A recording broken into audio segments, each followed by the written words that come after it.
What's up? Hello. Welcome to Otherworld Connections here on Revolution Radio, and also dirty old, rotten old, stinking old, bane of everybody's existence, YouTube. Yep, I'm streaming live so you can see my face with a hooded jumper with the hood up, because it's very cold today. Down here on just about the central plateau of the North Island of New Zealand, smack bang in the middle of the North Island. That's where I'm at, and it's a blustery, cold winter's day. It's not blustery. Just making words up now. See, I'm too honest. You won't know if it's blustery or not. You're not here. But hey, it's cold today, so I've got the door open because my puppy dog Ernie is outside, and he does not like the door shut. But he's very, very happy to sit there and relax when I've got the door open of my man cave. Leave a bit of natural light in there. So yeah, anyway, that's about that. So this is Revolution Radio, the number one listener-supported radio station on the internet. Yes. So please consider helping to support our efforts and airtime by visiting the station's donations section on our website, freedomslips.org, freedomslips.net, or revolution.radio. You have options. And you were just listening to The New American Dream, brought to you by Chuck Gregory. And you can catch him live, well, just before this time, every week. That's wherever you are on Eastern Time, Thursday, I believe it's 8 to 10 p.m. The New American Dream. So definitely check that show out. And so it's about 5 minutes past 10 p.m. Eastern Time on a Thursday down here in New Zealand. It's just turned 6 minutes past 2 p.m. A very gentlemanly Friday afternoon to sit in front of the microphone and say blah, blah, blah for a couple of hours. Yeah, so first off, I've got to get some, what do you call them? They're called bits. I'm going back to a bit of the show that pops up every now and again, and it's AI news. AI news. Something like that. I'm going to do record something for that for a bit. EFF.org, Electronic Frontier Foundation. This is 3 weeks old, so that's quite new news, because every few weeks I remember to check up on what's going on out there. Let me just share. So I am actually on YouTube. Oh, let me get my things straight. Yeah, and what does that mean for you? Well, not a heck of a lot. Just means that me reading this article, you can see the pictures and my face. That's about it. So blocking the Internet Archive. Do you guys know the Internet Archive? The greatest giant, the greatest giant digital library that was meant to be just free for all and accessible by all. Now I think you have to loan most of the books out, or if not all of them. Lame! So I use Internet Archive regularly. I use Anna's Archive regularly. And, I've got to keep up with the Joneses because I've got to know what's going on. Things get shut down and all that sort of thing. Yeah, so blocking.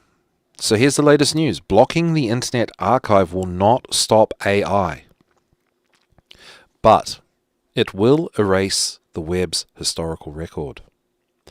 Imagine a newspaper publisher announcing it will no longer allow libraries to keep copies of its paper. Oh my God, we've been talking about this. This is just so bad. I hate this so much. That's effectively what's begun happening online in the last few months. So basically, tech companies, tech giants are swallowing the definition of copyright. They're swallowing the concept of copyright where they can only own things. Really. copyright's become meta.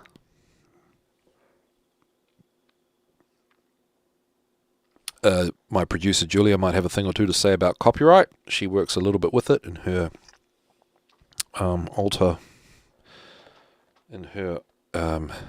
other life.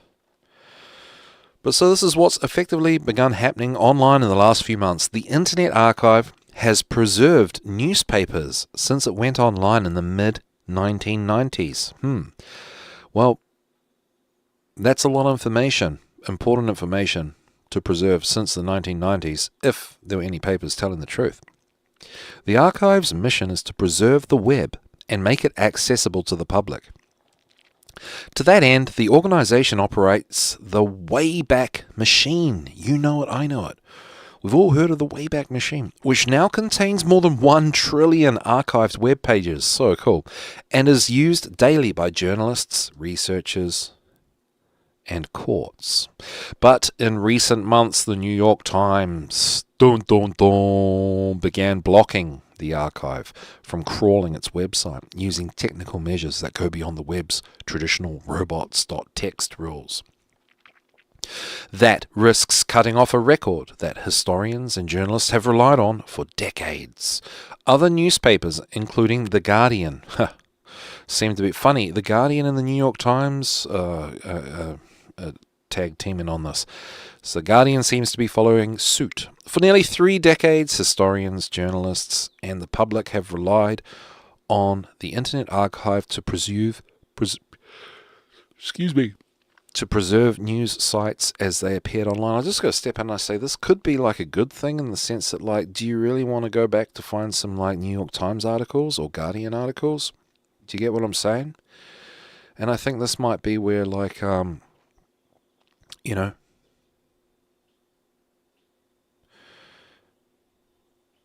this could be a positive thing. Do you get what I'm saying? Where, the liars and the deceivers, well, they outdo themselves and free up some space for everybody else, perhaps. Yeah, so those archived pages are often the only reliable record of how stories were originally published. In many cases, articles get edited, changed, or removed. Sometimes openly.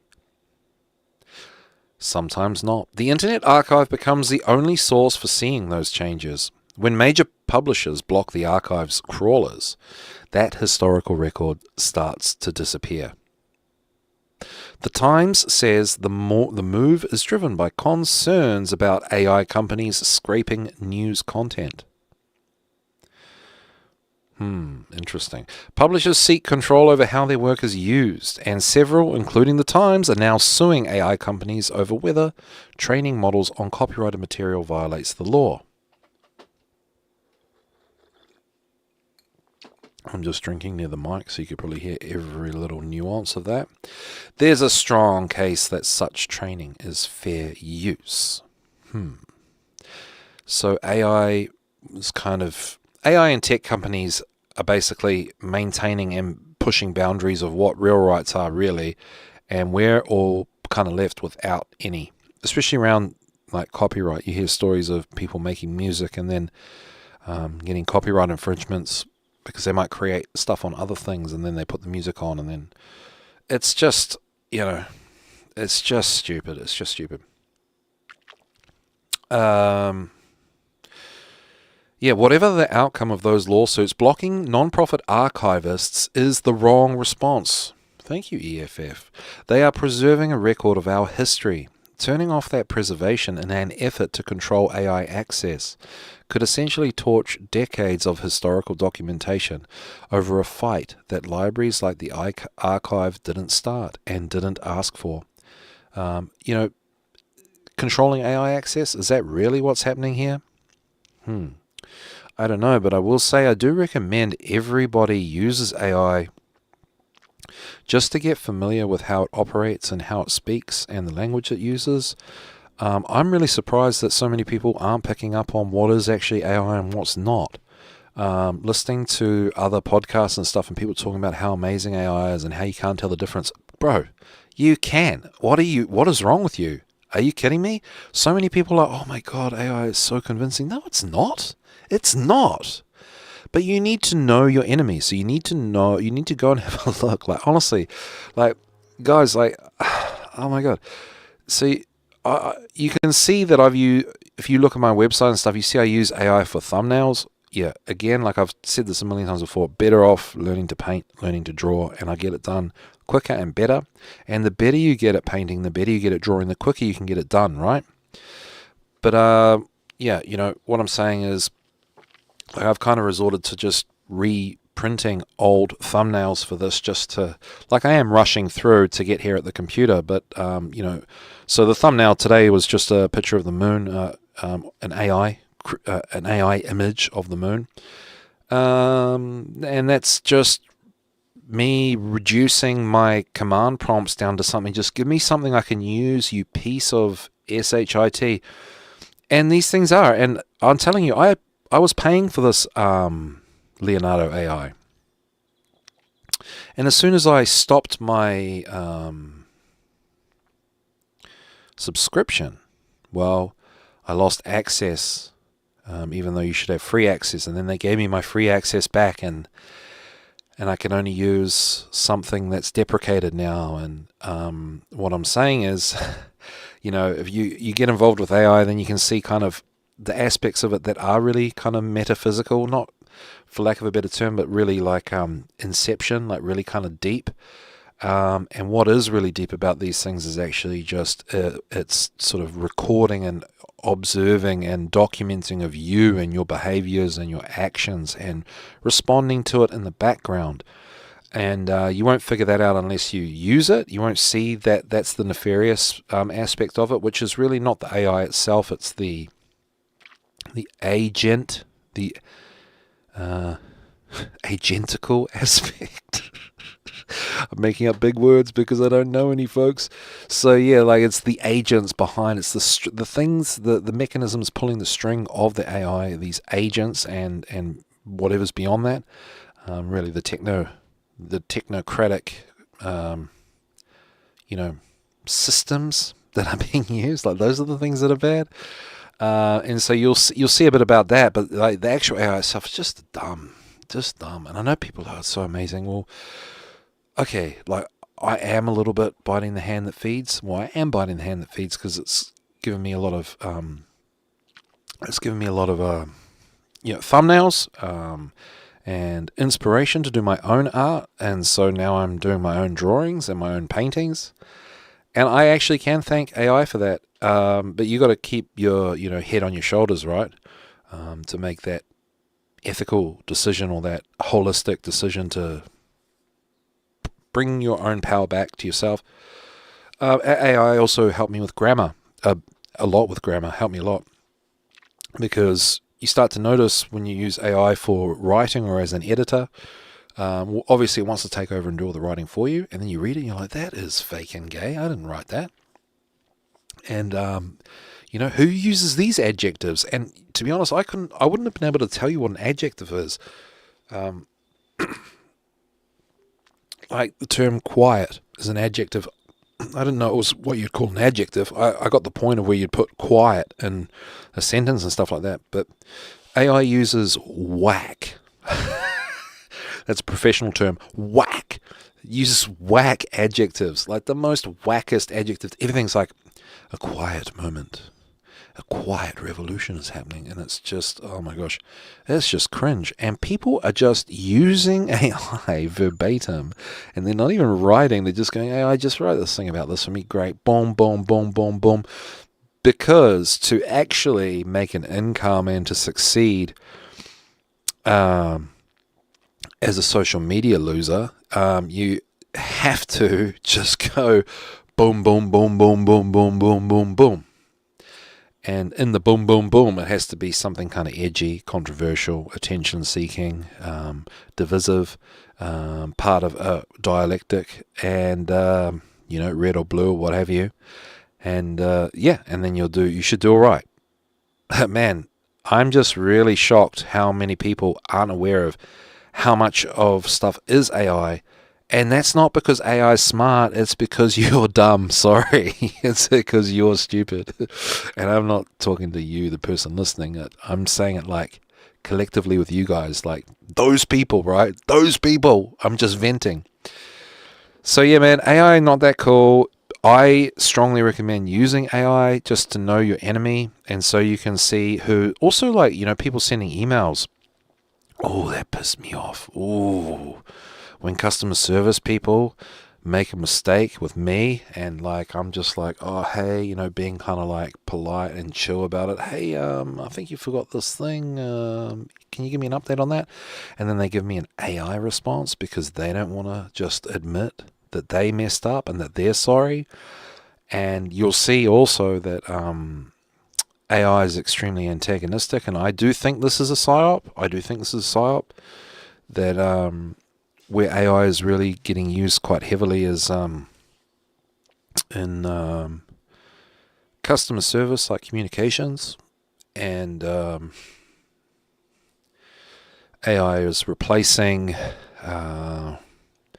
People don't want to admit wrongdoing anyway, and AI is filling that gap with the worst possible rhetoric around that space to just aggravate things. And what's worse is if you do know that this stuff is going on, it's even more aggravating. It's like you were too rude to just even like say as a person, like, oh hey, sorry, I forgot your order, here's the thing, or whatever it is.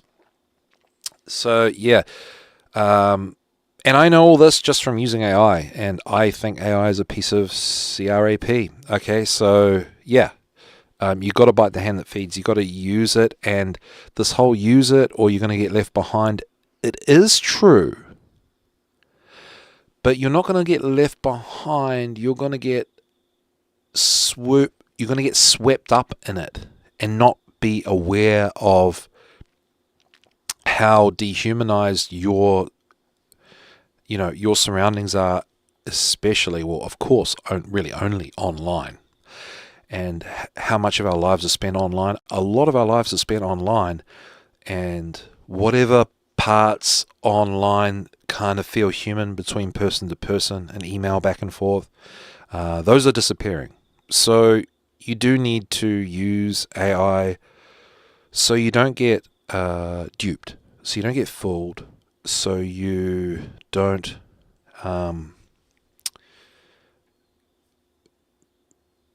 you kind of got to use it. We've got to use it to destroy it, really. Use it to destroy it. And treat it like, your BITCH. Get it to teach you things. Obviously, it's going to help you with writing. I don't know about you guys, but, my education was pretty piss poor.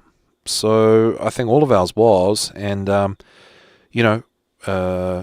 now that you're a truther, you probably got no friends. You probably got no family. I'm just speaking for myself, guys. And, so you got to you can't just go, hey, can someone teach me? Because also, here's the other thing.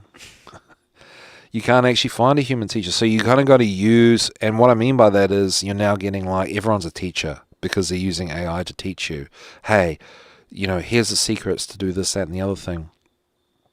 And you don't want to get swept up in all of that bromanship education paradigm, which is only there existing to take your money. People can say, oh, everyone's an expert at something, then you go online and you teach it. Nah. Well, you can, but don't do that. That's like, that's the same as being a door-to-door salesman of a pyramid scheme, as far as I'm concerned. So yeah, you don't want to get swept up in all that. So you got to see sort of what what's capable. Creating a course at the click of a button, yes, you can. Is it a good course? No, it's going to be a piece of SHIT, like 99% of these courses out there. Help you with your writing, and maybe give you some ideas if you're starting something up, like where you can go, what you can do, and the best way to go about it. having said that, it's definitely not correct a lot of the time. So it's kind of like, yeah, you can use it to coach you, but you're dealing with a coach with very special needs and requirements, and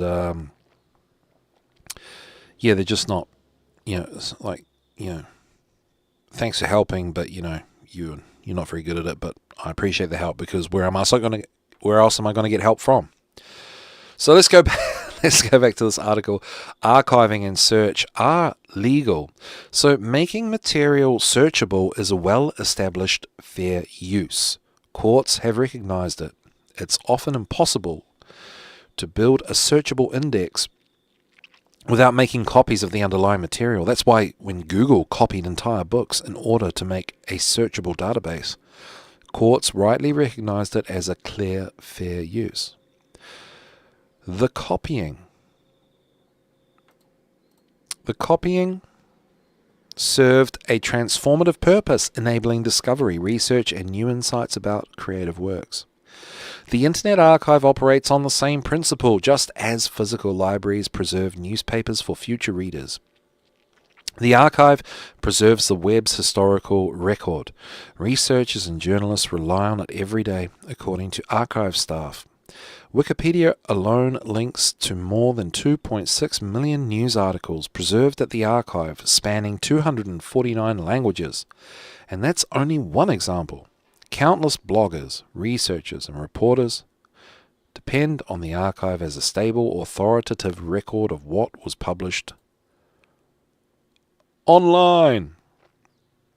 The same legal principles that protect search engines must also protect archives and libraries. Even if courts place limits on AI training, the law protecting search and web archiving is already well established. The Internet Archive has preserved the web's historical record for nearly 30 years.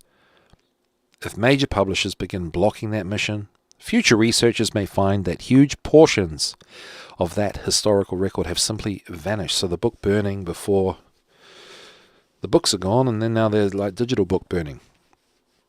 There are real disputes over AI training that must be resolved in courts, but sacrificing the public record to fight those battles would be a profound and possibly irreversible mistake.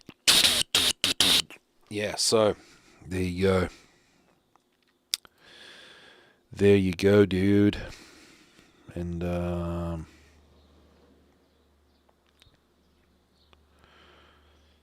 yeah, just one moment. Excuse me for a second.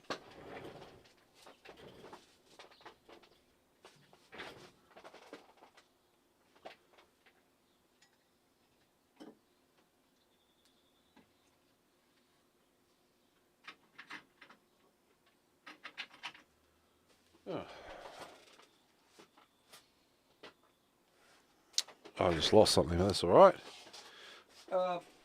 Yeah, okay.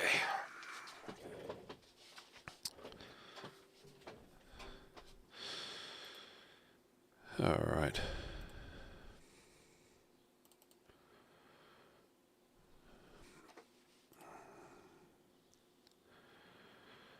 All right. Disconnect. Okay. Disconnecting. I didn't have the heart to. Everyone's welcome on my show. I didn't know if that was a thing, so there we go. Disconnecting Chuck Gregory. There we go.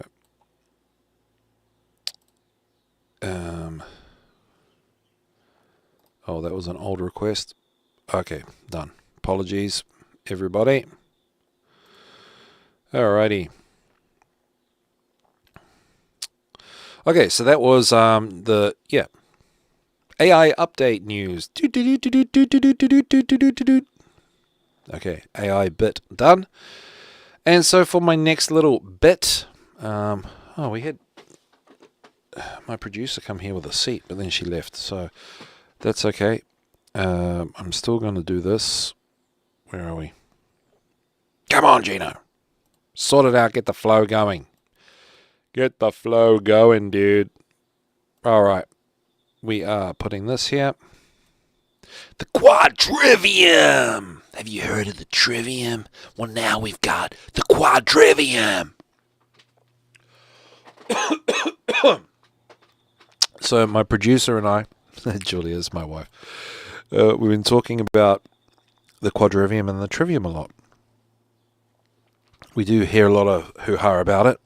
Hoo-ha is, a bit of a fracas online and in the truth communities and the natural law community. And a lot of what we hear is confusing and I wouldn't say nonsensical, because if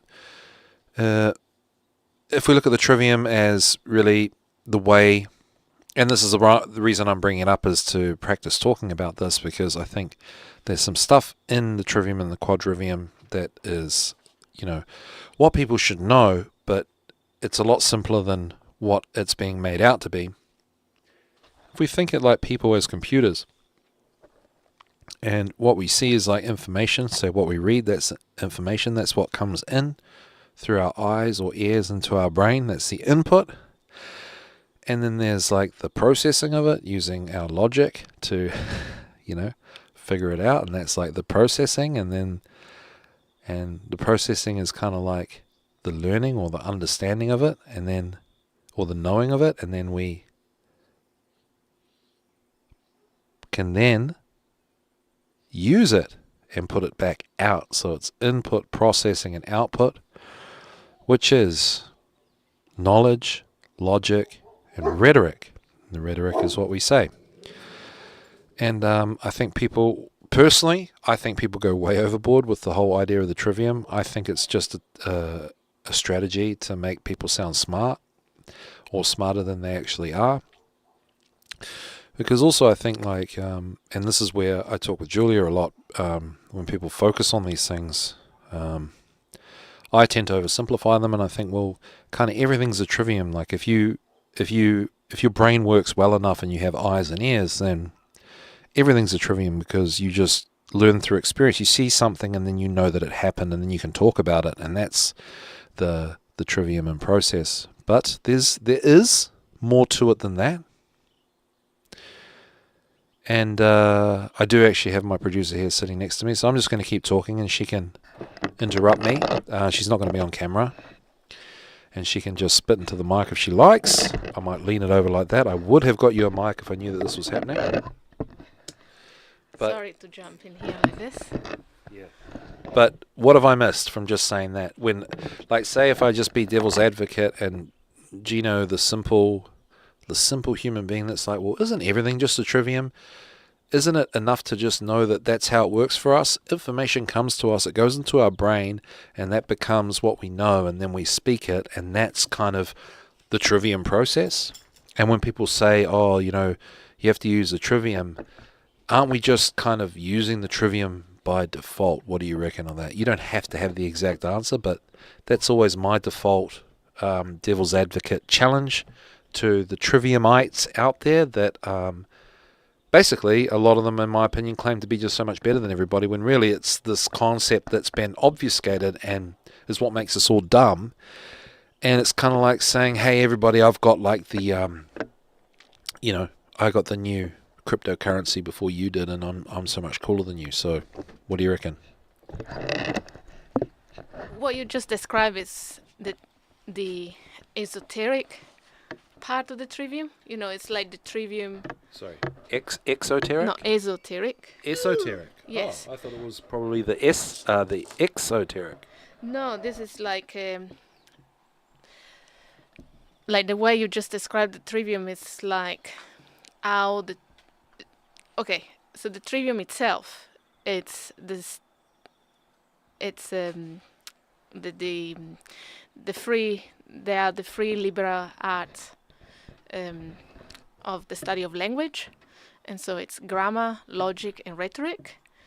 And if you look at if you study the trivium in that sense, you're gonna study literally the language grammar, then the logic, and then the rhetoric. So you're gonna study how to use the language. So you're gonna study first the basic rules of the grammar. So that could be put- just like, now this is a verb, this is a noun. Oh, Yeah, okay, yeah. Yes, that's the actual trivium. That's what that's the base. That's the Yeah. matter of fact trivium. Yeah. When they say grammar, logic, and rhetoric, they actually mean it. It's the study of the language to learn how to use the language in the and how to think. Because if you look now on the computer here, you have the cover of the Quadrivium. There is a book before that by the same publishing house on the trivium, and they actually start from phonetic. In the grammar section, they start even from phonetic and the sounds of words, and then more grammar, like how to put words together in the correct but also beautiful way, and then the logic part. Of course, it's actual logic and how to recognize fallacies and Can I ask you something? hold on, I Right. haven't finished. And then there's the so the logic make you also start distinguishing what's true and what's not, and then the rhetoric puts together the grammar and the logic, and that's what you said. It's how we say things in the word, right? But actually, the rhetoric part also includes an ethic part. So the trivium also includes ethic and morals. Yeah. So it's actually very interesting. And then there's the esoteric part, which is applying the concept of the trivium, grammar, logic, and rhetoric, in a more, if we want, symbolic way, and it's exactly what you said: the input, processing, and output. And that's So like the matter of fact trivium, like learning the grammar and like learning how to speak. Well, one question I have is when you said how to think, how do they teach that?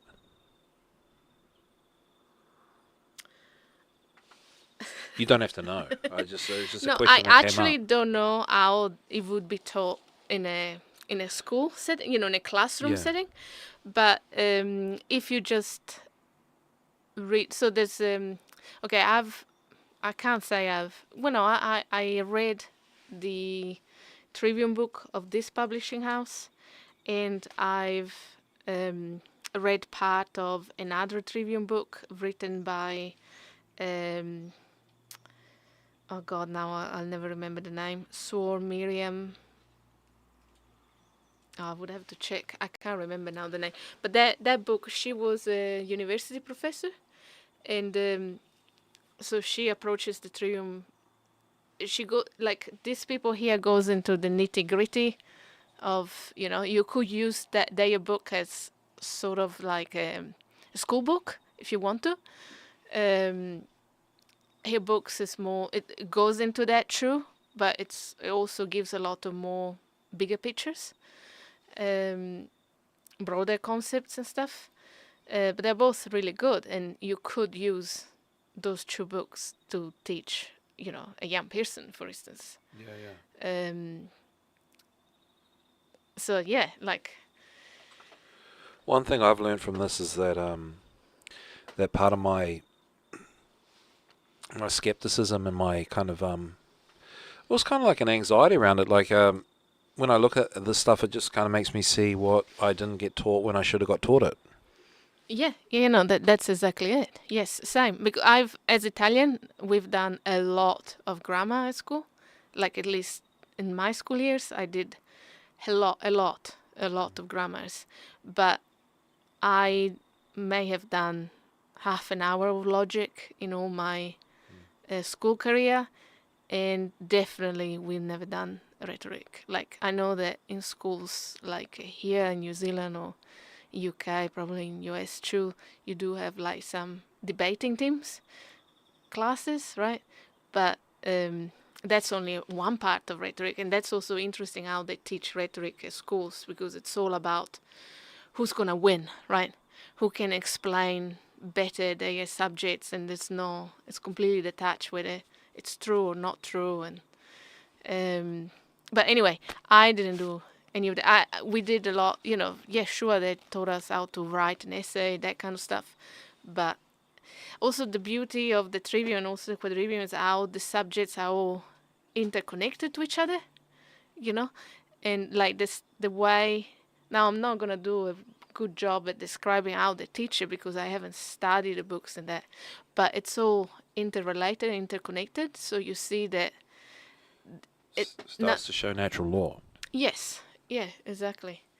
And nothing sits like, instead the way you do it at school, it's just these subjects on its, if close on its own, and has nothing to do with this other subject and nothing to do with that other subject. Instead, it's all and the way it should be done, it's way more holistic.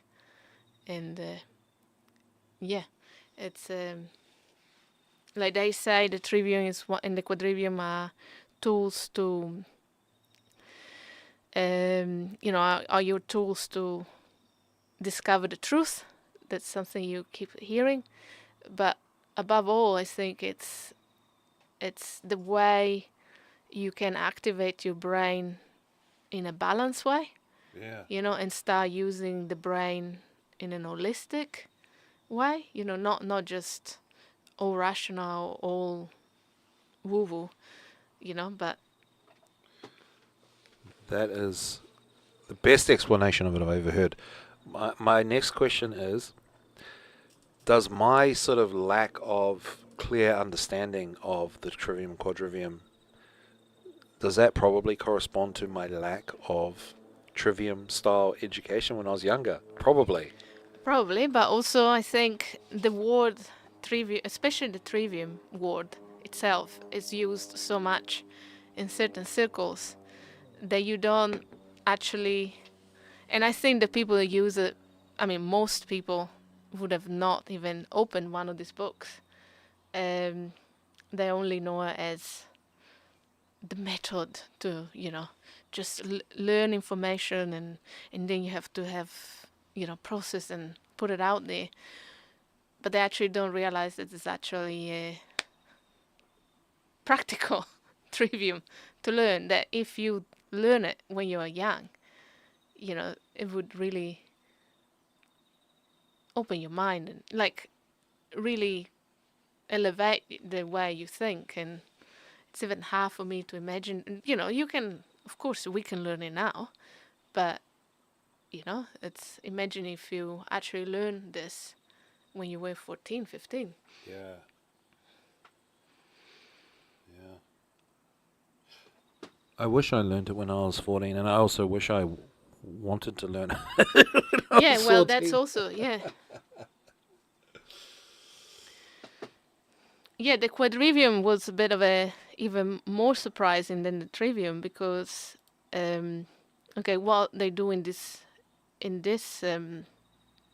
book, at the beginning they say very clear that they're leaving out all the more scholastic, exoteric aspect of the quadrivium, which is, so the quadrivium is really arithmetic, geometry, music, and astronomy.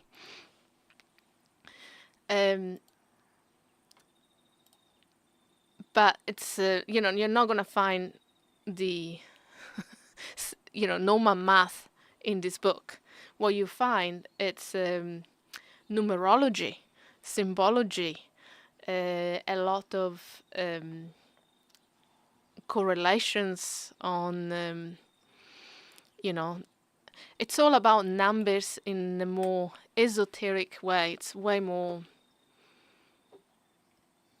Yeah, it's all about correspondences of numbers and music and the process of the planets, and it's a fascinating book. It's really hard. Like a lot of I haven't read it all.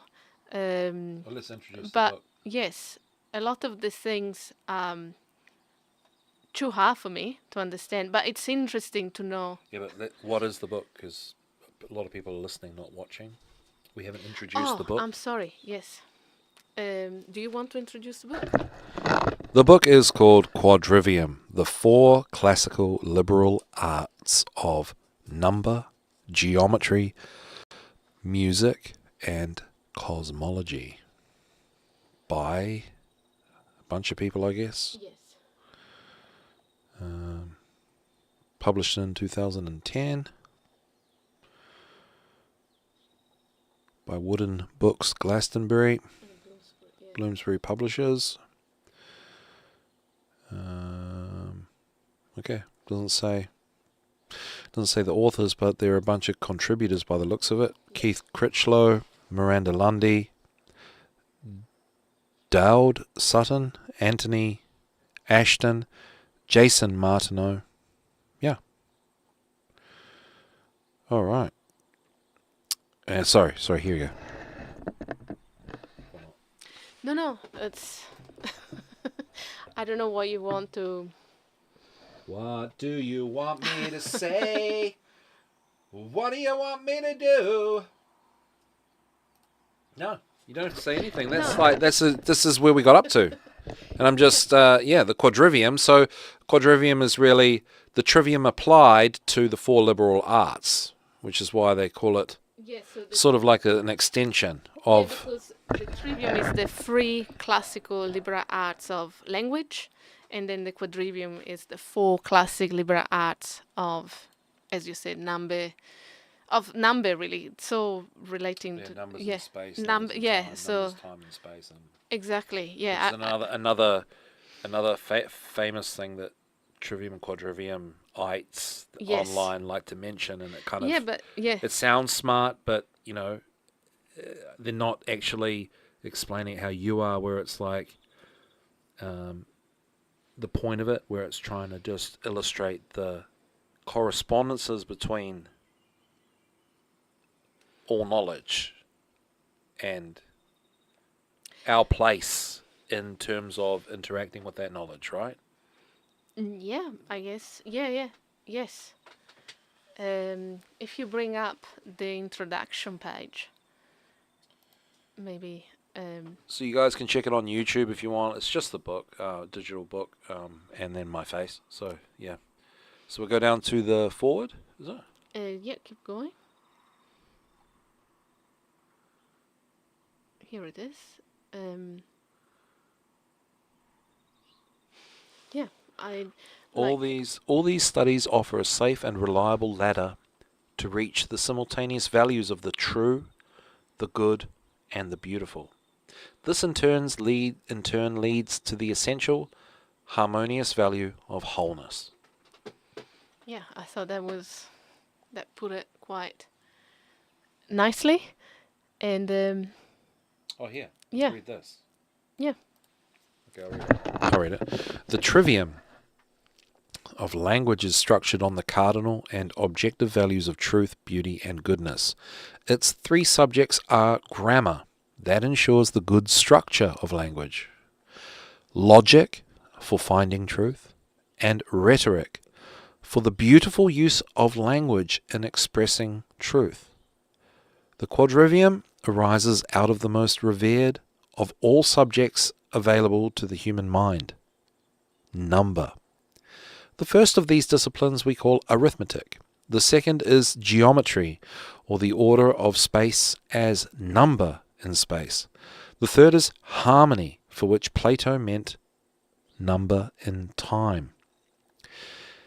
And the fourth is astronomy, or number in space and time.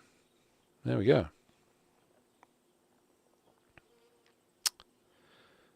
Yes, indeed.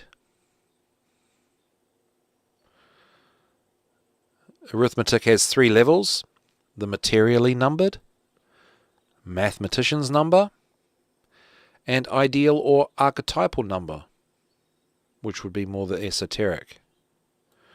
And geometry unfolds in 4 stages: the non-dimensional point, which moves to become a line, which in turn moves to become a plane, finally achieving solidity as the tetrahedron. Harmony, the nature of the soul, displays 4 musical scales: the pentatonic, diatonic, chromatic, and shruti. Finally, we come to the cosmos, a word originated by Pythagoras meaning order and adornment. The Pythagoreans viewed the visible heavens as an adornment of pure principles, the number of visible planets relating to the principles of proportional harmony. The study of the perfection of the heavens was a way of perfecting the movements of one's own soul. So that sort of opens the door up to what it's really all about, which is really metaphysics, right? It's moving into the study of metaphysics through just the study of, I guess, educational topics that we would normally learn, but we didn't get that far in school. That's the whole point of education was removed from education. Pretty much, yeah. Yeah, you can say so.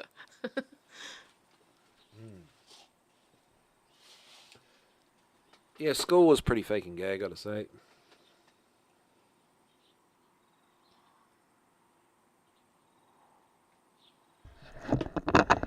Finishing with 2 quotes in this preface here. The first is from the Pythagoreans. And thou shalt know that law established the inner nature of all things alike. And the second is from Iamblichus. Not for your sake was the world generated, but you were born for its sake. So I guess learning about all these topics in the connected way in which we should have learned them, as shown here, or as this little teaser here of the Quadrivium, well, I guess we just lost the whole point of everything.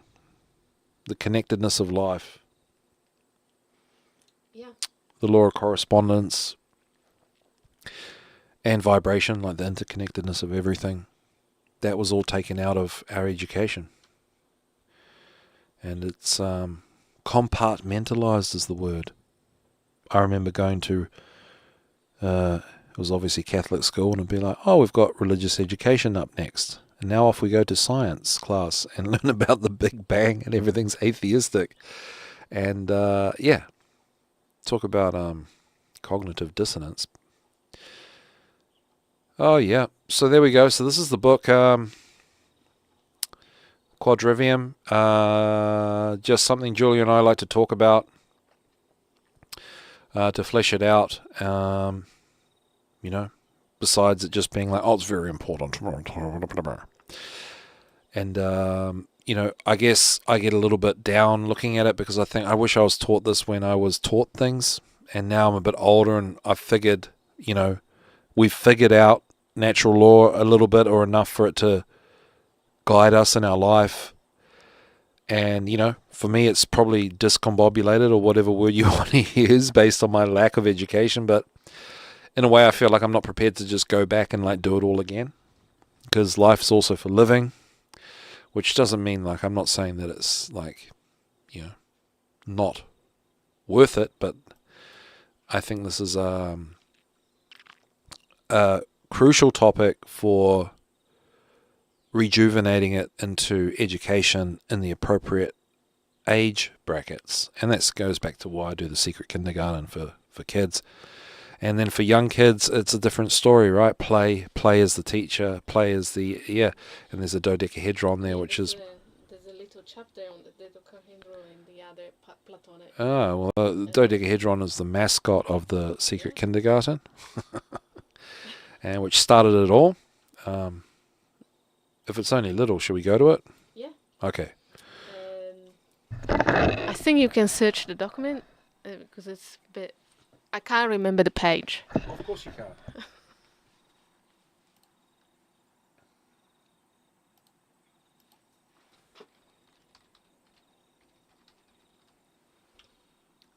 There's yeah, talks about it here with the number 12, but there's a full.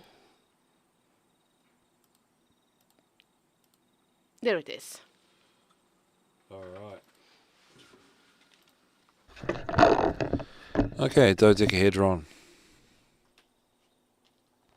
Oh yeah, it's just a couple of paragraphs. The beautiful dodecahedron has 12 regular pentagonal faces, 3 of which meet at every vertex. Its symmetry is icosahedral. Like the tetrahedron or pyramid and the cube, the dodecahedron was known to the early Pythagoreans and was commonly referred to as the sphere of 12 pentagons. Excuse me. Having detailed the other 4 solids and ascribed them to the elements, Plato's Timaeus says enigmatically, there remained a 5th construction which God used for embroidering the constellations on the whole heaven. A dodecahedron sitting on a horizontal surface has vertices lying in 4 horizontal planes which cut the dodecahedron into 3 parts. Surprisingly, the middle part is equal in volume to the others. So each one is a third of the total. There we go. Also, when set in the same sphere, the surface of the icosahedron and the dodecahedron are in the same ratio as their volumes, and their inspheres are identical. Fool's gold, or iron pyrite, one of my favorite crystals, forms crystals much like the dodecahedron. But don't be fooled, their pentagonal faces are not regular, and their symmetry is tetrahedral. So I guess that's just, again, leaning to like these correspondences between, say in this geometry, more complex shapes correspond to more complex concepts in other arts, right? Yeah. And that's where you start to learn through just plain education about really the law of correspondence and that interconnectedness between things, which is the thing that we didn't get taught. And Julie has explained it very well. And she didn't want to come on because she was like, there was this vibe of like I was going to interview her as the expert. Well, in my opinion, she is the expert and she'll deny that. But I just hear, my point is I hear a lot of people going, oh, trivium, quadrivium, I'm so smart. And they just don't explain it like that. And so I think that was a pretty nice, clear explanation. So I saved you from a whole lifetime of education. There you go, guys. Thanks, Julia. You saved us from a lifetime of education. And there we have it. That is the trivium, and perfect timing because we're just about to come up to the ad break. Yes, so you're tuned into Revolution Radio. The show is Otherworld Connections, and the broadcaster is Revolution Radio, which is the #1 listener-supported radio network on the internet. So please consider helping to support our efforts and airtime by visiting the station's donation section on our website, freedomslips.org, freedomslips.net, or revolution.radio. Thank you, and please, and thank you, and I'll see you on the other side of the ad break.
All right. Welcome back to Otherworld Connections. I'm your host, Gino, and you are tuned in to Revolution Radio, the world's #1 listener-supported radio station on the internet. So please consider helping to support our efforts and airtime by visiting the station's donation section on our website. freedomslips.net, freedomslips.org, and revolution.radio. And, yeah, that's me there. Streaming live on YouTube for no reason other than the heck of it. Maybe you like to look at a screen while you listen. But that's me with my hoodie on. Got my dog Ernie next to me. Producer Julia has left, and that was really cool, really enlightening.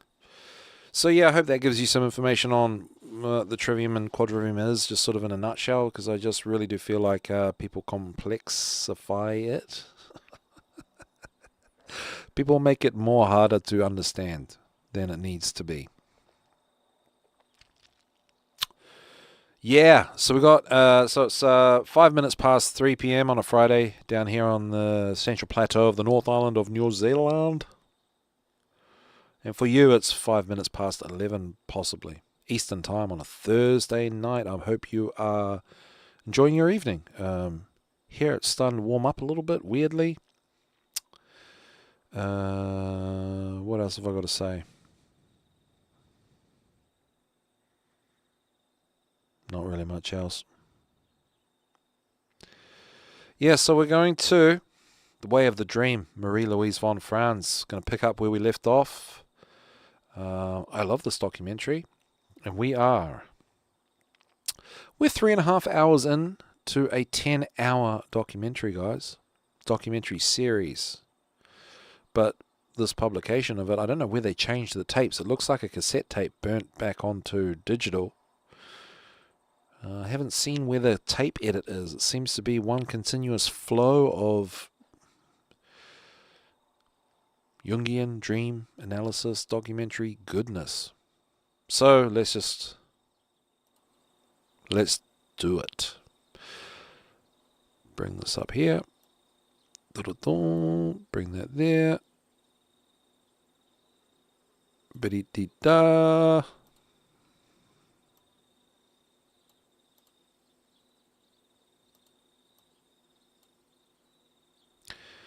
Oh, interesting. Didn't work this time. Ooh. How did that not work anymore? Haha. A little bit of a refresh and we should be good. Okay, bring that over there. And that is fitting relatively nicely on the old screen. Let's get that nice and cute in there. And we're good to go, guys. The Way of the Dream, MArie Loiuse Von Franz. The Devouring Mother, guys. It's here. In working with the mother archetype, it's very important to remember that the feminine is a force of nature. An energy that can either give life or take it away. Children attempting to function in an atmosphere that cannot sustain life suffer bodily and psychically. They fear life itself. The compensating dream will be of a loving mother. Now, other children blessed with parents who are able to give them the honey of life may have strong, positive feminine images compensating for the loss in the culture. The one is an individual loss, the other a cultural loss. The full moon is one of those radiant images that can bring the dreamer into himself, then take him off the ground into a universal world of stars and spheres, and he can become lost in the harmony of that space. It is very important with such dreams that you recognize the compensation essential to stay on the ground and not be lost in the harmony of the spheres. Every man has a girl of his dreams, a divine image of beauty and perfection. Jung called a man's inner woman his anima, which is Latin for soul. She animates life. She can inspire a man or devour him, but whether he likes it or not, it's the male's fate to pursue his soul through life. We're constantly searching for the girl of our dreams. Oh, last night I dreamed that his girlfriend showed up at the kite stand today, and we were all going to go out on the boat. We were supposed to go out on his brother's boat, and I thought she showed up, and I thought it was really strange because yesterday he told her to go fly a kite. Not, he didn't want to be with her anymore. And I thought, here she is again. That's all I remember. Dreams? I have good ones. My dreams are usually things sexual. They usually come true. No. Usually about my girlfriends. The normal dreams of a man are surely about wives, you see. That is absolutely normal. Do you have any dreams? Yeah, wet ones. Wet ones. All the time. This was a fairly nasty idea, but she came up slowly towards me, and she sat down next to me, you see. And at this moment I became acutely aware of her presence because I could feel her wet leg against my wet leg, and I could feel my heart beating against this. You have a dream girl? Oh yeah, I got a dream girl. Who's your dream girl? Malena. Malena. Oh, I forgot her last name. She's gonna kill me. Brown, suntan, brown, blue eyes, blonde, typical Californian girl. Wow. That's why we're here. No, I can't. I have to see her. Then I know what kind of girl it is. Have you ever seen her? In California, no. When I'd see her, I'd know her. Other than that, I won't make any commitments. Did you ever see her? No. Not yet. I'm still looking, though. Did you have a woman of your dreams?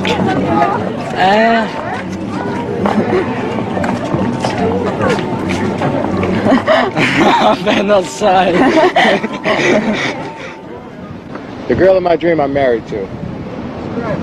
Oh, she's about 5'5", 130 pounds. Built pretty nice. Measurements is 36, 24, 36. Healthy.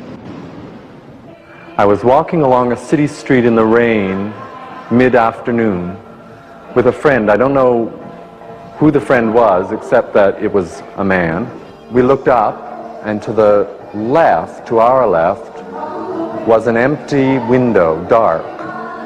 To the right was another window in which sat a young woman in her early 20s. She had long, mousy brown hair pulled back in a ponytail. It was greasy and almost dead. Her face too was dead. There was no expression in it at all. She simply sat staring out into the street, and yet not staring at anything. There was no focus in her eyes. The woman of your dreams. Often. Who is she? I wish I knew. I've dreamt about every kind of woman imaginable. I've dreamt about Marilyn Monroe, the Queen, beautiful one at a well, my mother, virgins, prostitutes, fat ones, thin ones, black ones, white ones. I've even dreamt about you. How is a man supposed to make sense out of this incredible number of forms that his femininity takes in his dreams?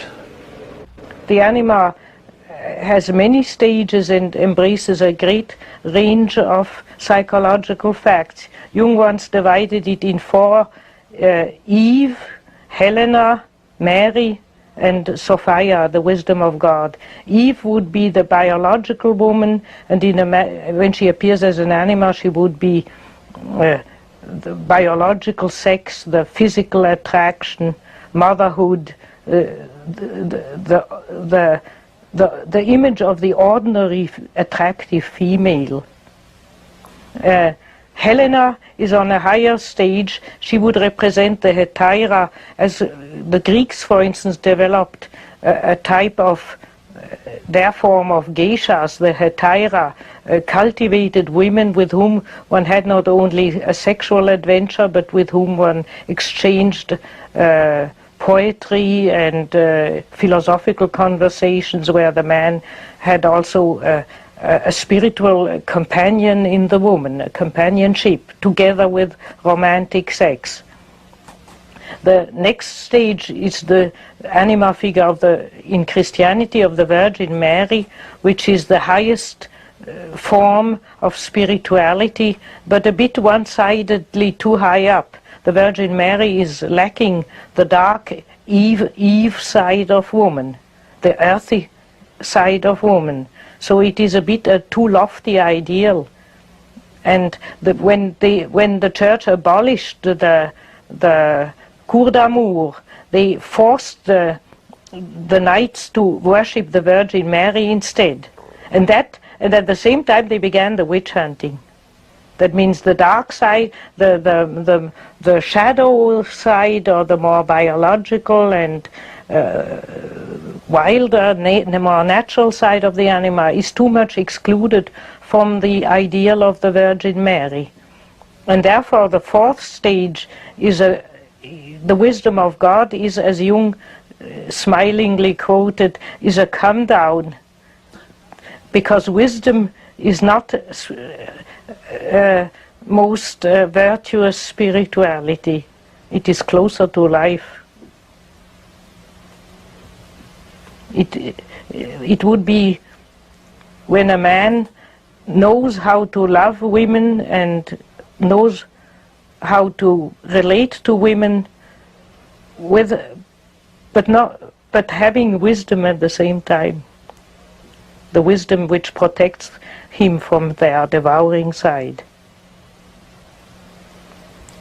The highest form of love is also something with a grain of salt in it. And what do you mean by that? I won't say. And where do you see the anima manifest in life? On a primitive level, it appears in men generally as an element of romantic, unreal, mostly sexual fantasies. And you see, for instance, in puberty, when young men are very active and then suddenly they become passive and dreamy and they are not there, and their performance in school goes down tremendously, and one has the feeling, where is that? Where has that young man disappeared? He's in the clutches up to the neck of daydreaming sexual fantasies. In that age it is a normal transition, but if a man gets stuck in indulging in wishful sexual fantasies, he literally falls into the hand of a vampire. He loses his capacity of taking his own life in hand, he loses his willpower, he loses all his male efficiency, and he just daydreams all the time about women and their curves and would-be romantic adventures and so on. He lives in an unreal life. I saw once a man who was 43, still living with his mother, who had never approached a woman. I asked him, what on earth are you doing with your sex? And he gave a secretive smile and didn't confess. He just masturbated wildly every night. And then he dreamt that he was in daytime living an ordinary life, but in the nighttime he was living on a luscious island where he had wild sexual adventures with women. That was the fantasy world into which he had disappeared. In a primitive tribe, one would say such a man has been bewitched. He's bewitched. We would say he's locked into an infantile attitude to life. He's being devoured by the mother. Would you tell us some of the rituals which primitive societies had to break that dependency on the symbolic mother?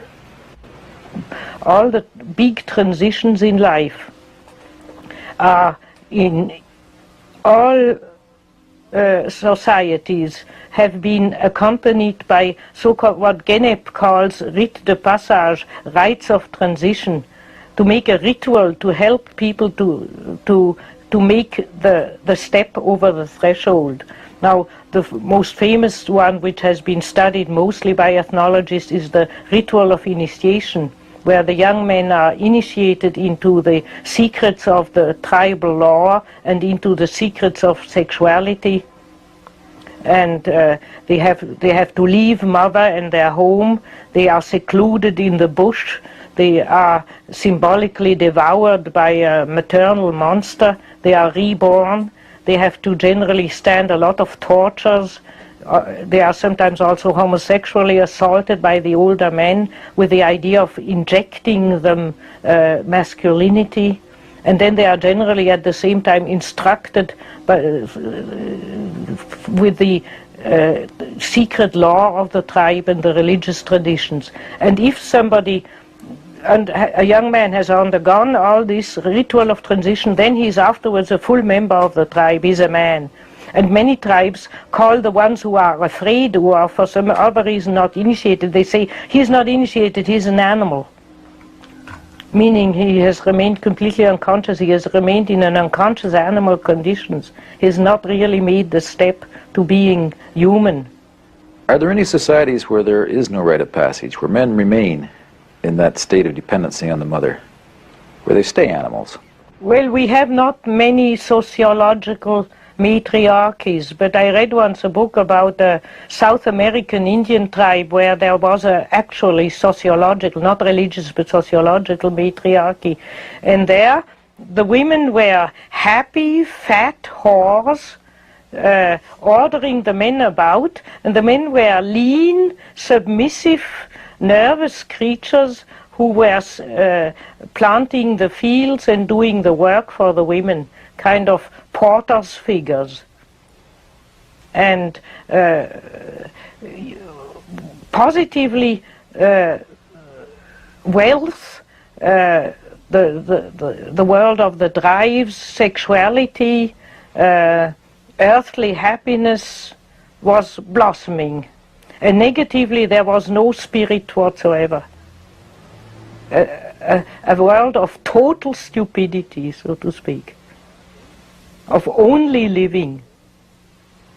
Living very agreeably, but not thinking or having any ideas or spiritual realizations at all. And the men accordingly unhappy and submissive and rather poor creatures. But generally these things balance back and forth. There will be another generation of men who will in male protest again put the things into a middle position, or try to put the things in a middle position.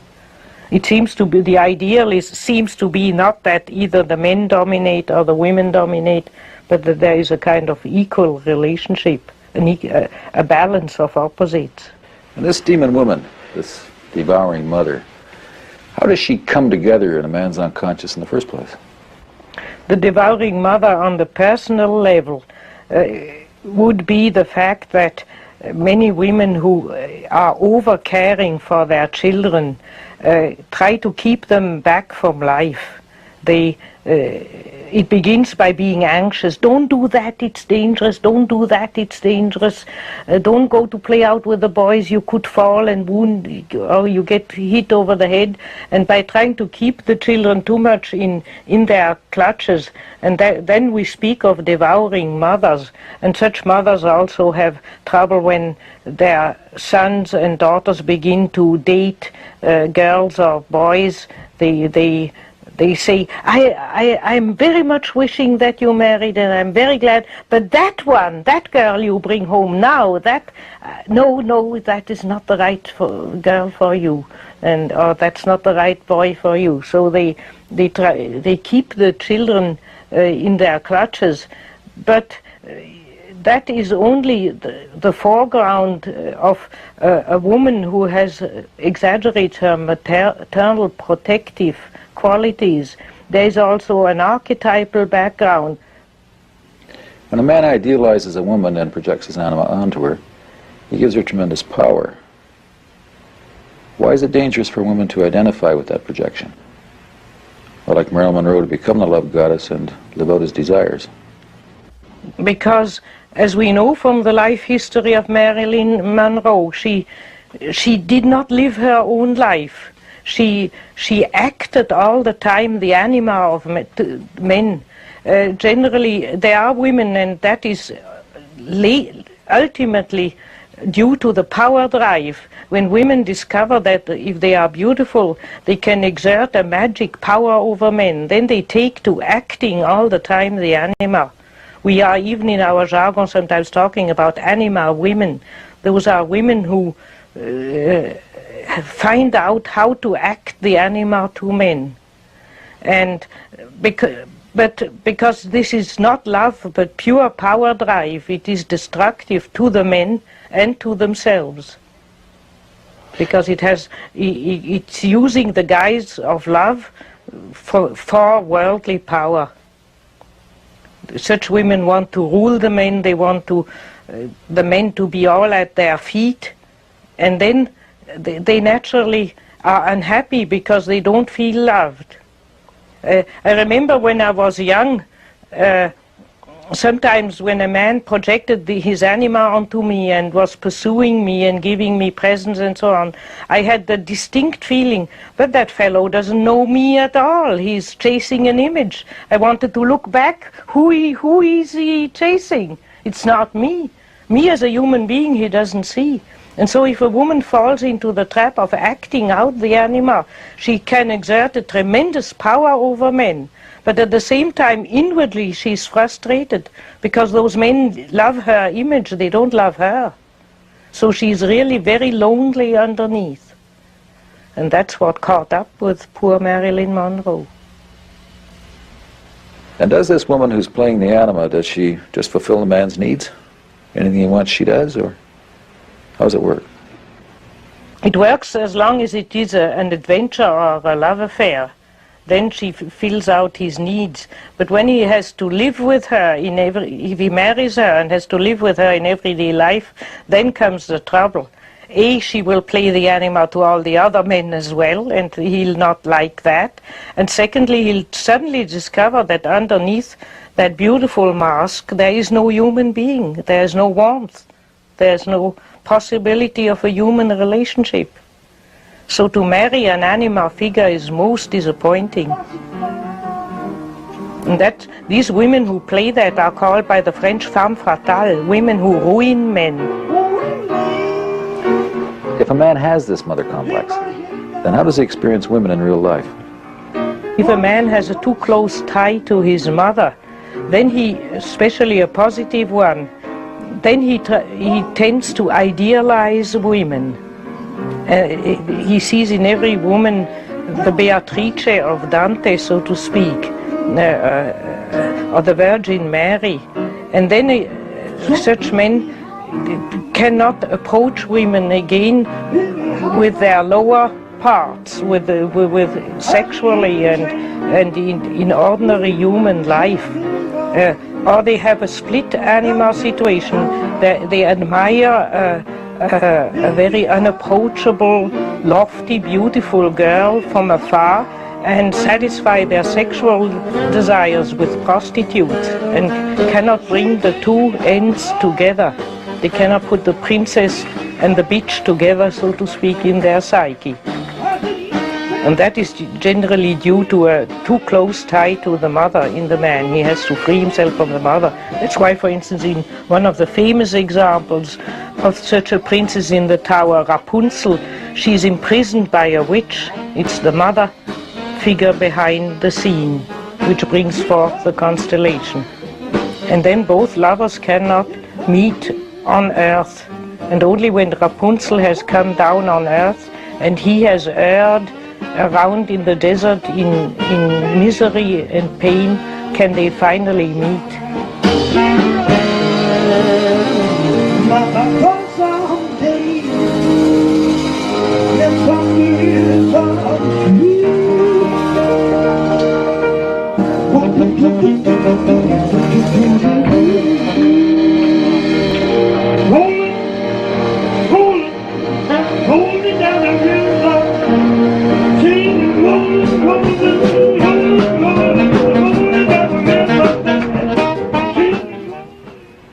Some men find their devouring mother out in life, in corporations, universities, or institutions of some kind.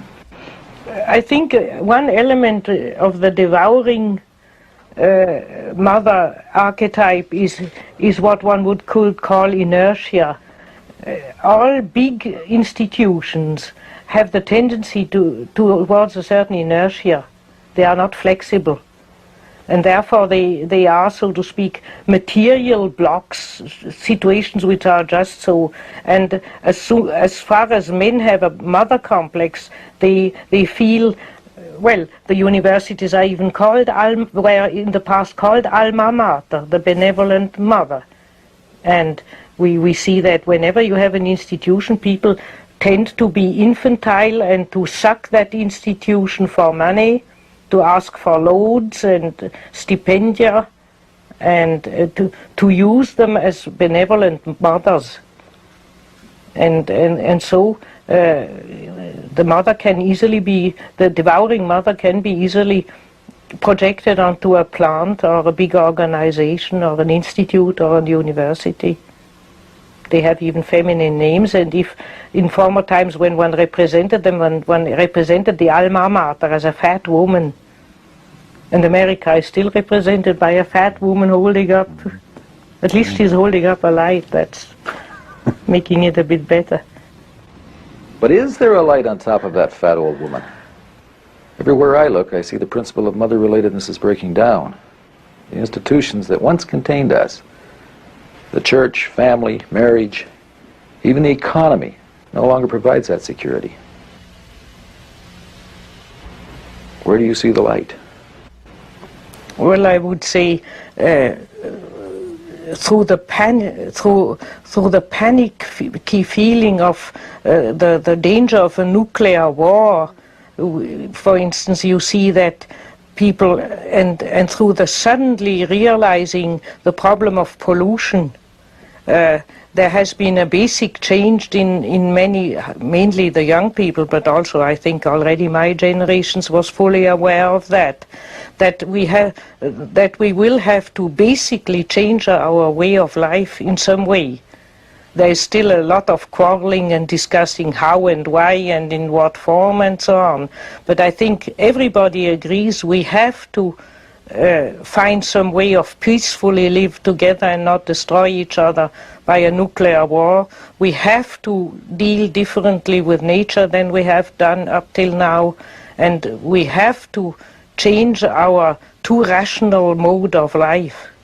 I would say that is going through. If you think of a book of Marilyn Ferguson, The Aquarian Conspiracy, you see that there is this book only gives the absolute surface of things, the only superficial aspect, but you see that everywhere there is a parallel change of attitude, which with the German word one expresses as Zeitgeist, as spirit of the time.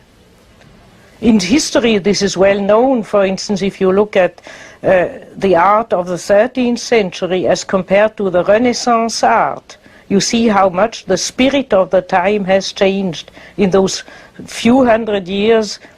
Suddenly, as if collectively the whole mankind has a different outlook.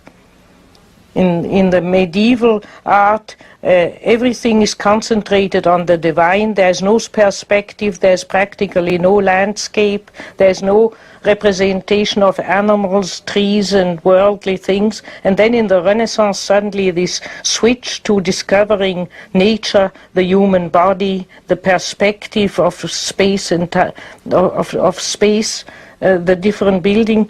Now that is only a very striking change which everybody knows in retrospect, but such a striking change seems to me to be constellated again today.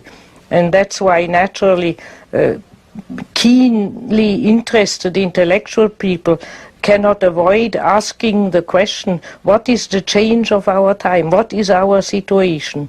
Especially under the threat of a nuclear war, which preoccupies practically everybody's mind.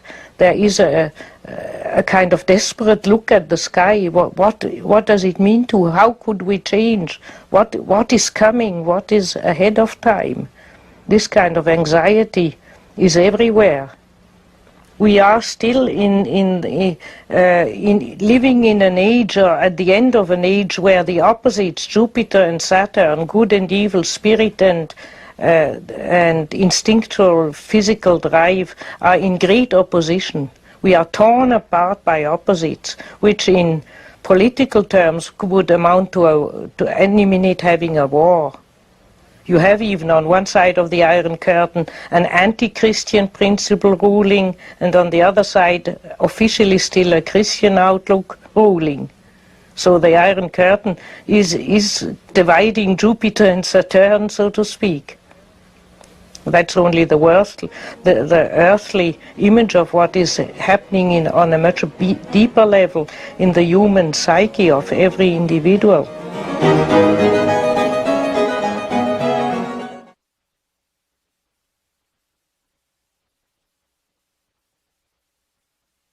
Mother Nature is the womb of all life. She gives endlessly without reservation. But she's also the tomb. She kills and devours all living things. In childhood, a man looks to his mother to fulfill his needs.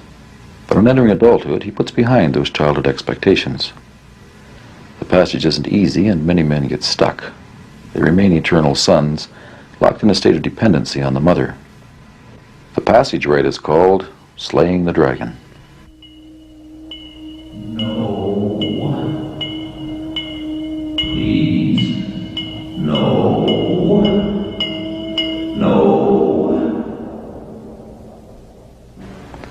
Dr. Von Franz, what are nightmares? Why do we have them?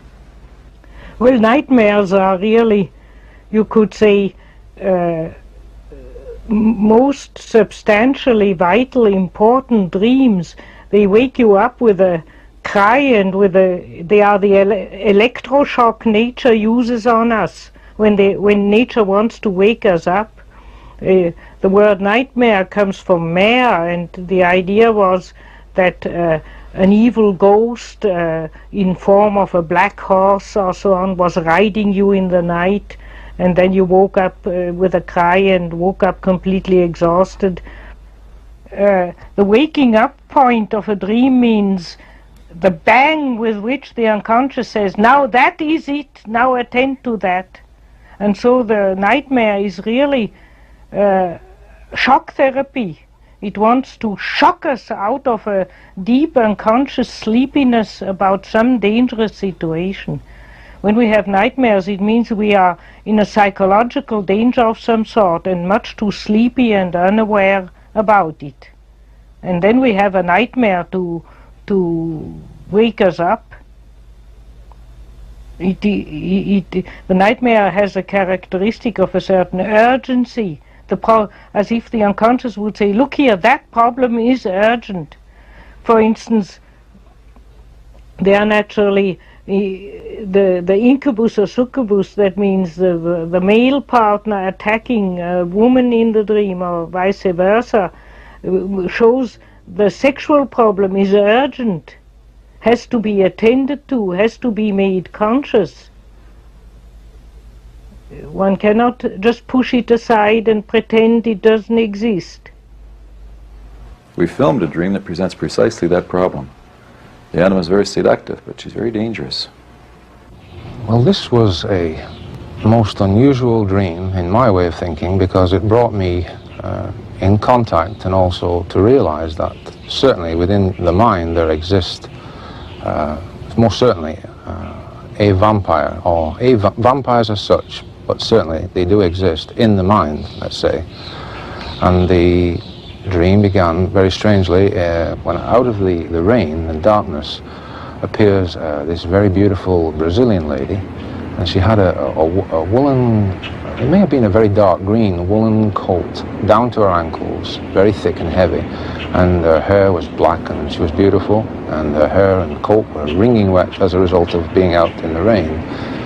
And this didn't seem to bother her, so she came towards me, towards my right, and she's standing in front of me. And that moment in time, something told me that I'd met this woman before. In fact, something hinted to me that maybe she really was a vampire and not so beautiful as she appeared to be. And I was hesitant to do anything about her, and she smiles and beckons that I come towards her. But I was resistant, and she opened her coat finally, and she had a beautiful bikini on, and her body was very black and beautiful and shiny in the rain, and I was very tempted. And finally, I went over to her and I put my arms around her in an embrace. I looked at her mouth and I noticed that the two front teeth were missing, which gave me a clue that maybe she really was a vampire, but I wasn't absolutely positive. And she says, "John," she said, "I don't want your hand, I want your penis, I want you to make love to me." And I said, "Oh, anyway, no way, because if I do that, then I'll be lost. Once I enter into her, she'll become into a real vampire, and then I'll be finished." And so I decide to withdraw and resist the temptation, and I move backwards towards the door of my house. She's very angry at this, and somehow or other, she's so angry, I seize hold of a screwdriver. I want her to go away, I don't want her around me, and I rattle her teeth with this screwdriver. And at that point in time, it's then that I notice that the side teeth have in fact grown and extended themselves down to about here. And they are really fangs. In fact, she really is a vampire, and I wasn't mistaken. And I'm even more afraid. So I turn to my right and I run into the house, and I attempt to lock the door. And somehow or other, the door doesn't seem to lock very well. And I don't know whether I'm locking the door or whether I'm unlocking the door. And then something tells me that the mechanism of the door lock, is in fact faulty.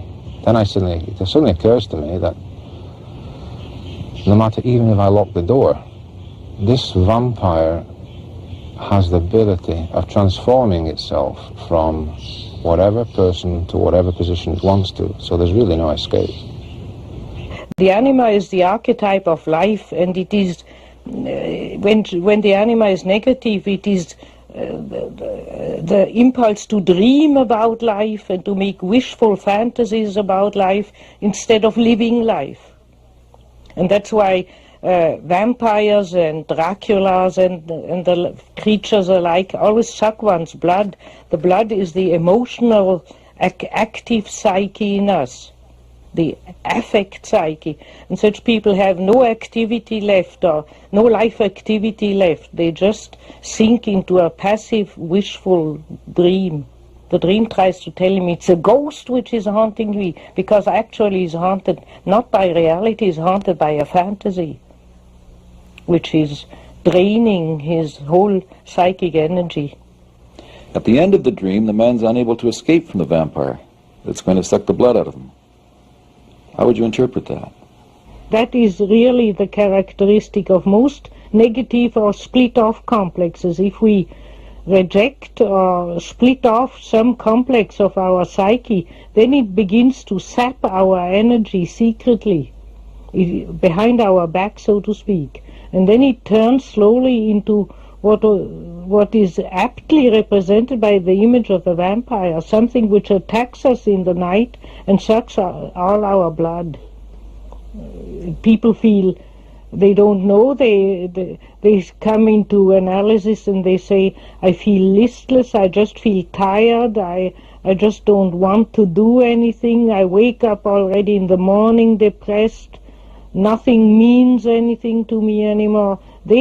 We could answer to them, you are probably sucked by a vampire, you are bloodless, you have no life impulse, no pleasure in life anymore, no interest or anything. And then you generally find that this vampire is just a split-off complex which has been split off so radically and so powerfully but it can only sap energy anymore. It cannot manifest in any other way anymore. Why are the movies about death goddesses and vampires so popular? I think all movies which touch essential psychological facts, the movies nowadays more or less replace the fairy tale telling and the myth telling. It's our modern form of myth and fairy tales. And therefore, movies which tell about the inner world, like fairy tales do, are much more attractive to the public. Because we really need myths to have an orientation or to have mapping out the dream world or the unconscious. And in past time, there were the innumerable myths of vampires, which fascinated people. Tales retold all over the world. In China, for instance, you have a whole host of ghost stories where a man meets a fox, and then the fox is really the ghost of a dead and turns up as a beautifully made-up girl, and he has a marvelous life with her till one day he discovered that she's an evil demon, she's a skeleton. And then sometimes it ends bad, she pulls him into death, or he can, with the help of priests and magicians, free himself from the demon. And we, for instance, in the Swiss Alps, we have stories that our cowherds high up in the mountain who have to live there the whole summer alone without having women. Every night the Dockeli comes, that is a female ghost, comes through the door invisibly and rides them all the night. And they have sexual pollutions, and in the morning they wake up completely exhausted and can't practically move anymore, overwhelmed, so to speak, by sexual fantasies and by the unlived life. If the man's feelings are locked in to the mother complex, if his life is being sucked away by the vampire, then how can he transform those feelings? How can he get free of the mother complex? I once met the dream of a young man who was living still with Mama. He was 29 and had never had a girl in his room. And so we seriously discussed the possibility of getting a room outside his mother's home. And he was terrified. He was a very sensitive, delicate boy, and his mother was a very brutal, strong personality, and he was just terrified of the moment to tell Mother, look here, I am going to take a room outside and I'm not going to live with you anymore. And when he was kind of trying to make up his mind, he dreamt that he had to slay the dragon. So that, in that case, it means actually that though it seems such a, to us, little thing to tell Mother, I have to room, for him that was slaying the dragon. It was overcoming a monstrous neurotic difficulty within himself. His whole mother complex, not only facing the scene of his actual mother, but overcoming also the inertia and the anxiousness of his own mother complex. His mother had sowed in him an anxiousness, a fear of life. He had to overcome a terrific fear of life to make that step. And that is an archetypal motif all over the place, that the young man has to do the heroic deed of killing his mother, or the mother dragon, or the mother demon, which is what is anxious or lazy or afraid of living a masculine life. Now I'd like to introduce you to one of my women. She was in a dream that I had when I was studying here in Zurich. And I think I might be interested in what you have to say about her. In this dream I was walking beside a jungle area, and a rolling green sort of veldt land beside the jungle, with a gorgeous black woman. And we had known each other for a long time, some way or other, and I called her my goddess. It was my pet name for her. And she said, I got a problem. And I didn't understand what she meant. And she took her dress and bared her shoulder. And she was peeling from the sun. And under, where the top skin came off, underneath the black, it was white. And she said, if I keep seeing you, it's going to happen all over my body. She said, I've got to talk to my mother and get some advice from her on what to do. And I didn't know what to do, and we walked on, and there were some farm implements still by this jungle, and all of a sudden 2 black guys came running out of the jungle, and they were going to take her back to the village in the jungle. And I said to them, hell, I'd rather die than have that happen. You're not going to do that. And they just came at me. And I said, I mean it. I said, I'll fight you, but you're not going to take her back. And I had some crazy, wild courage that I wish I had in real life. And I took these 2 guys on, and I woke up winning. I was winning, and it really felt good when I woke up. This transformation of this beautiful black woman on a hot summer day reminds one of very old tradition. If you remember, the Song of Solomon begins, I am black but beautiful, or daughters of Zion, and so on. There is the black Shulamite, who is transformed also later, according to medieval tradition, into a white woman. She's redeemed by Christ into becoming a white woman by her bridegroom. And this motif has played a tremendous role also in the legend of the Queen of Sheba, the ancestress of the Ethiopian kings. She's a black woman who came to meet Solomon, and she was identified with the Shulamite of the Song of Solomon, and she was a Negroess who was the beloved of a white man. And that has always fascinated Western mythology. This transformation, this meeting the black woman and transforming her into a white woman in time. You have it also in the Grill legend, where in Wolfram von Eschenbach, Feirefies, the best friend and half-brother of Parzival, marries Bella Kane. She's the daughter of a white man and a black woman, and she's speckled black and white. And has a speckled son, Feirefies. The mixing of black and white, the mixing of the opposites of the light and the dark.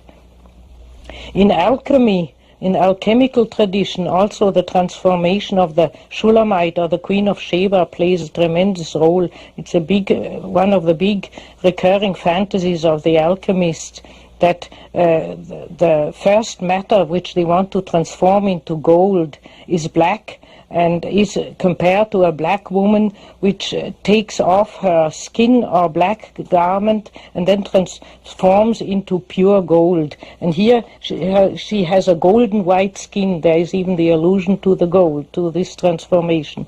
These black garments represent a typical feature of an undeveloped inner anima figure. That would mean that his whole capacity of love is mostly autoerotic.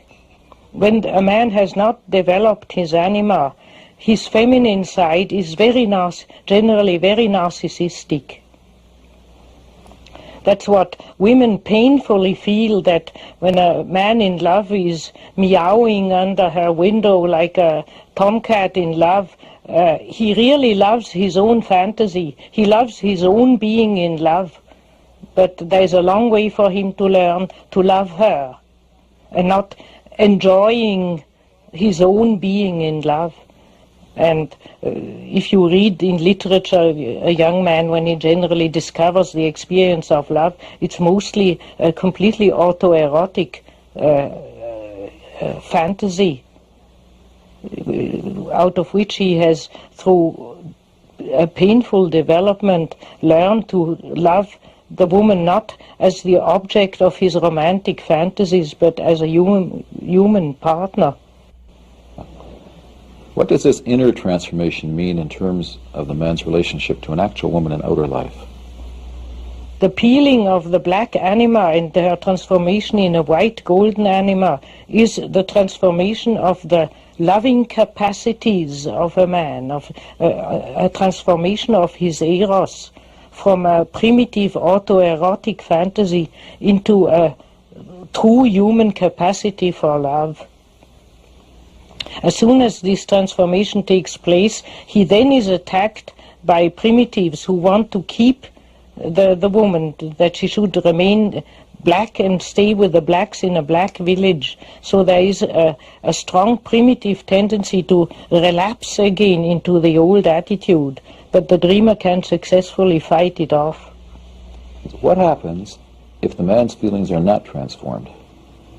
If he stays locked into the maternal mode of relationship with a woman fulfilling his needs and fantasies, or a corporation or an institution or a university, some other substitute, is he in fact living out the Oedipal myth? The Oedipal myth is a very complicated thing, in spite of what the Freudians say, and one cannot really look at it separately from the Greek tradition. When a man has to overcome the mother demon, and that was the moment when Oedipus had to answer the riddle of the Sphinx, who is a maternal mother demon, a devouring mother figure. He did it by giving a witty intellectual answer. That is a way how certain men escape the devouring mother. They do not slay the dragon, they outwit the dragon, so to speak. Nowadays, those are the men who study theoretical physics and become very intelligent and knowing all the mathematics, and therefore having a masculine realm of their own where their mother cannot follow them. They build up a kind of mental masculine world. Such an escape into the intellectual or scientific realm has been, for instance, done by the society around Socrates and Plato in Greece. That was an escape into a pure men's society of philosophers and scientists among themselves.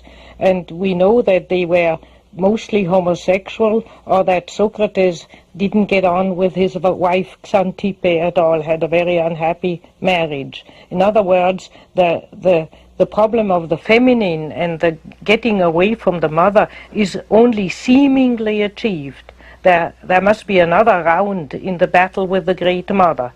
And that is what the Oedipus myth mirrors. Oedipus thinks he has answered the riddle of the Sphinx and happily goes off having outwitted her. And she, in her evil witch-like behavior, pretends to commit suicide. So to give him that illusion, now I've overcome the mother with the powers of the mind.